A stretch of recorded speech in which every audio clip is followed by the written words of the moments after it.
Hello students, welcome back to our channel જ્ઞાન Ganga education. ધોરણ 9 સ્વાધ્યાય 2.2 દાખલા નંબર 3. નીચેની બહુપદીની સામે દર્શાવેલ એક્સની કિંમતો એ આપેલ બહુપદીના શૂન્યો છે કે નહીં તે ચકાસો.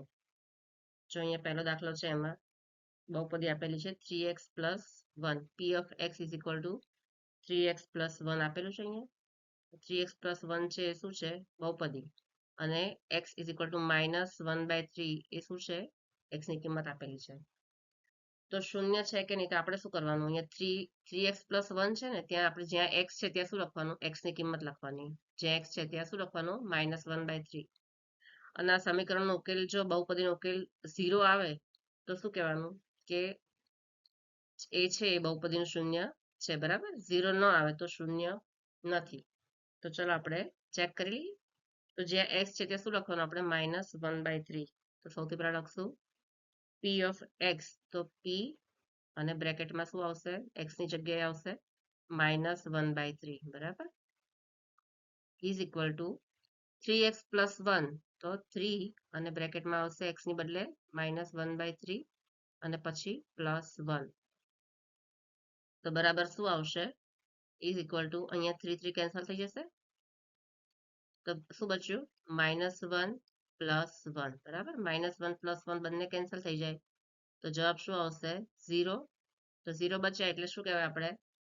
કે x ની કિંમત એ આપેલ બહુપદીનું શૂન્ય છે. બરાબર? 0 આવે તો શૂન્ય છે, 0 ન આવે તો શૂન્ય નથી. બરાબર? તો આમાં જવાબ આવશે શૂન્ય છે. એ રીતે બીજી બહુપદી છે p of x is equal to 5x minus pi, x is equal to 4/5. તો જ્યાં x છે ત્યાં આપણે શું લખવાનું છે? p of x. x છે ત્યાં આપણે શું લખવાનું છે? x ની કિંમત આપેલી છે 4/5 છે. તો x ની બદલે આપણે લખશું 4/5 is equal to 5x minus pi. તો 5 અને x ની બદલે ફરી લખશું 4/5 અને minus pi. બરાબર? ચલો is equal to આવશે અહીંયા 5 5 પાછા કેન્સલ થઈ જશે. તો શું બચ્યા? 4 minus pi. બરાબર? તો આની તો ગણતરી ન થાય. તો 4 minus pi છે is not equal to 0. બરાબર? તો આ શું કહેવાય? શૂન્ય નથી. એના પછી ત્રીજું છે p of x is equal to x square minus 1. બરાબર? એમાં x ની બે કિંમત આપેલી છે, 1 અને -1. તો આપણે પહેલા 1 લખીને ચેક કરવાનું અને પછી -1 લખીને ચેક કરવાનું. તો પહેલા આપણે લખીશું p of x છે, તો પહેલા આપણે કઈ કિંમત લેશું? x is equal to 1 છે ને, તો પહેલા આપણે લખવાનું છે અહીંયા p of x ની બદલે પહેલા 1 લઈશું. બરાબર? is equal to x square minus 1 છે તો 1 square minus 1 is equal to 1 નો વર્ગ કેટલો થાય? 1 જ થાય. 1 ગુણ્યા 1 1 અને -1. તો બરાબર કેટલા આવે છે? 0. તો આ શૂન્ય છે એવું કહેવાય. બરાબર?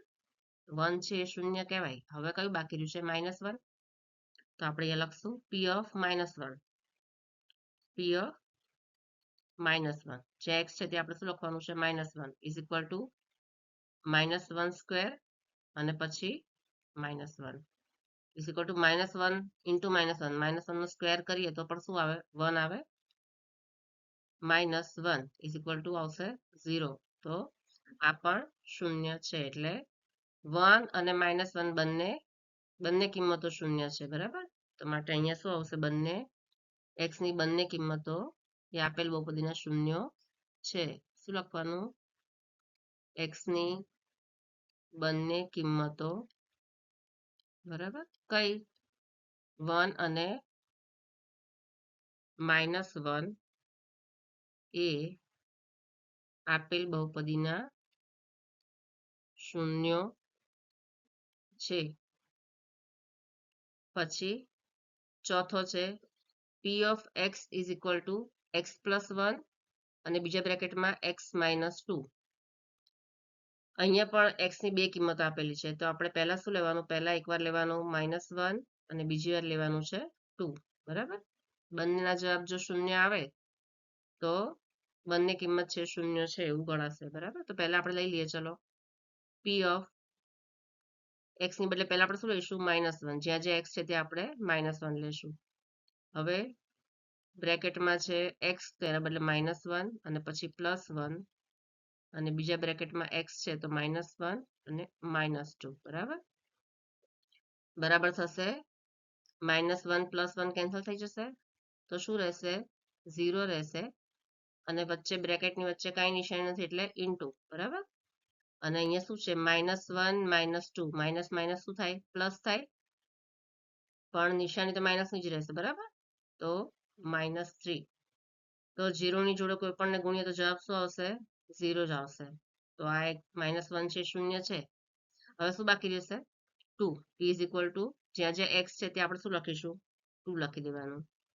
p of 2 = x + 1 તો 2 + 1 અને બીજા બ્રેકેટમાં x - 2 એટલે 2 - 2 બરાબર. તો અહીંયા આવશે 2 + 1 એટલે 3 * 2 - 2 એટલે 0.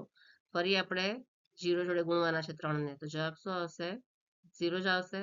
તો બંને કિંમતમાં આપણને 0 જવાબ મળે છે એટલા માટે આ પણ બંને કિંમત x ની બંને કિંમત એ આપેલ બહુપદીના શૂન્યો છે તેવું ગણાય.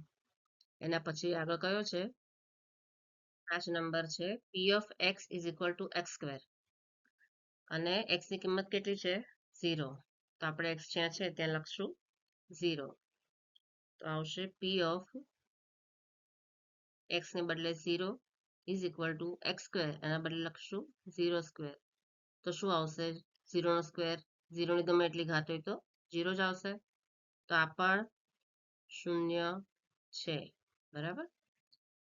Number 6 p of x = lx + m અને જે x ની કિંમત શું લખવાની છે -m/l. તો આપણે લખવાનું p of x ના બદલે લખશું -m/l = lx. lx એટલે l * x ના બદલે લખશું -m/l અને +m બરાબર.